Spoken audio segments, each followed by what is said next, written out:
the whole thing wobbin', wobbin', wobbin'. When I come around, got the whole thing wobbin'. Now, if you guys played the Madden 23 closed beta, then you can probably agree with me when I say that the Madden 23 beta gameplay was probably the best beta gameplay. Actually, not even probably, it definitely was the best beta gameplay we've ever had. And in my opinion, the Madden 23 beta gameplay was better at that point than Madden 22 gameplay ever was. With that being said though, there was some changes that still need to be made, some things that needed to be tweaked around from Madden 23 with gameplay, with franchise and everything like that. And EA actually showcased with us that info today. Now, I do want to give a shout out to Cooper for being a part of the Noti Gang. If you guys want the chance to be shout out in the next video, drop a like in the vid. Make sure you guys are subs to the channel. Turn the notification bell on and comment down below. Noti Gang. And also, guys, we do have the NFL season coming up. So if you want to check out Underdog Fantasy, you can use code Zirksee to match first deposit up to $100. Follow me over on Twitter for my picks. And if you guys have not already entered the giveaway I'm running for 5 all Madden editions of Madden 23, that link will be at the top of the comment section. So surprisingly so, EA actually decided to showcase with us a lot of changes that happened to Madden 23 from our beta feedback. So let's go ahead and hop right into this. As you guys can see, if you weren't able to participate in Madden 23 closed beta, no worries. You'll be able to check out our Gridiron Notes to learn what's new in your favorite Madden 23 mode. But let's get into this. So gameplay feedback. Don't drastically change the game / leave coverage reaction time alone. Developer note. The #1 feedback topic we received was on this. Rest assured, Madden community, our vision of game balance is consistent with yours, and the gameplay you experience in the closed beta is what you'll be playing on launch day.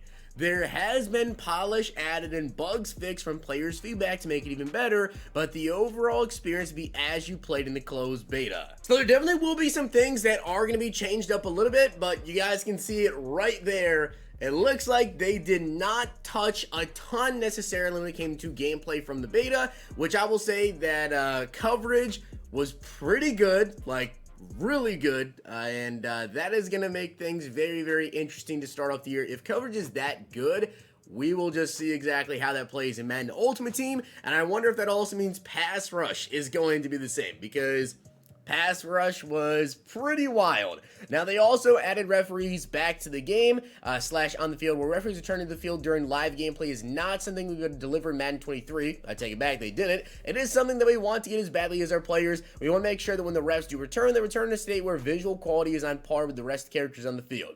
Okay. Play awareness, too easy to run the same plays over and over again. We made a number of changes since the closed beta to bring more balance to gameplay. We believe these changes will bring more variety to play calling, but we want to hear from you, our community, when the game launches to let us know how you feel about these changes. Each of these implemented changes may be farther tuned via a title update. Logic was added so that when defensive backs are playing in linebacker positions, they have slower reaction to the running game.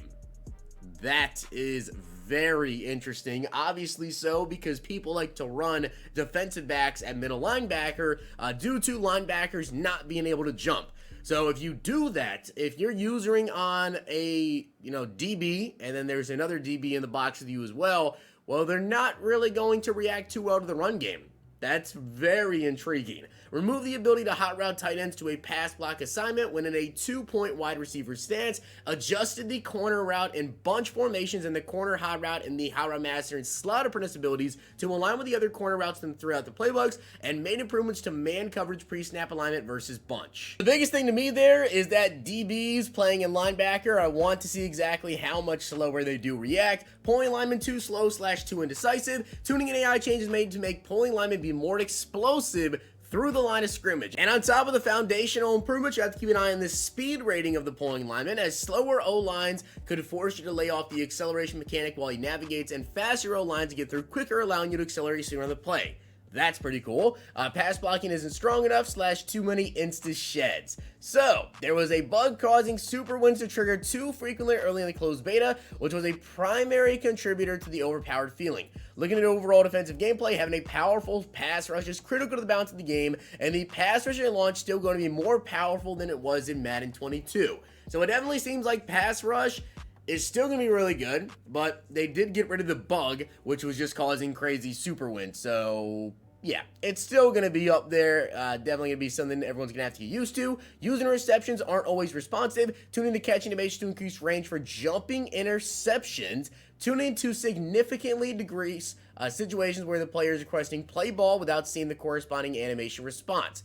Man coverage fakeouts are too frequent. Tuning to significantly reduce the frequency of fakeouts by man coverage defenders. Added new logic so the fakeouts can be used in super win situations where the ratings delta is heavily in favor of the wide receiver. Too many fumbles. This one I definitely noticed more so like with the pile up animation where, you know, someone could try to just reach tackle you, and when they did that, then, or just a tackle you, pretty much the conservative tackle, and when they did that, you get in that tackle battle. That's where I fumbled a lot, and that was annoying. Tuning to significantly reduce fumble chance on QB hits inside the pocket. Tuning to reduce fumble chance on QB hits while in the early portion of the throw. Tuning to reduce fumbles by non-QB ball carriers on hit sticks and strip ball attempts. And significant reduction to punch out fumbles by AI-controlled defenders during stand-up tackles on competitive game style.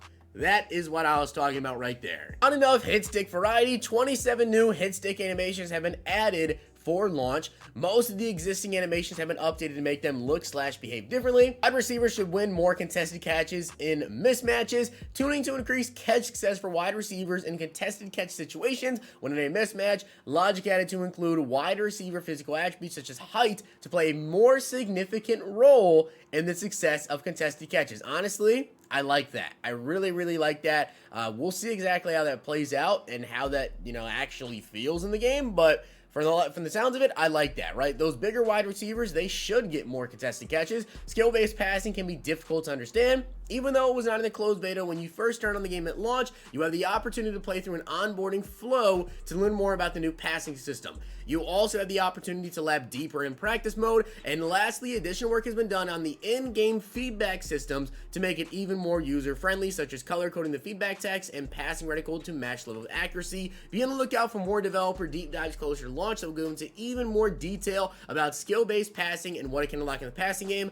Honestly, I don't always make videos going over, you know, in-game new features, but I feel like I got pretty good at it in the beta of using the skill-based passing system, and I feel like I kind of understood how to use it to your advantage, and I think I'll be making kind of a basic tutorial video myself for you guys as well. Probably a little bit better than the one that EA is going to throw you into, but I'll kind of showcase it once we actually get the game, going over how to really use it. We also have some franchise feedback. This is our top issue reporting from the closed beta and has been addressed for launch about franchise draft crash. Sim stats, we fixed an issue where the longest pass completion in simulation was 25 yards. We've also focused on tuning sim stats to try and match real life stats as closely as possible.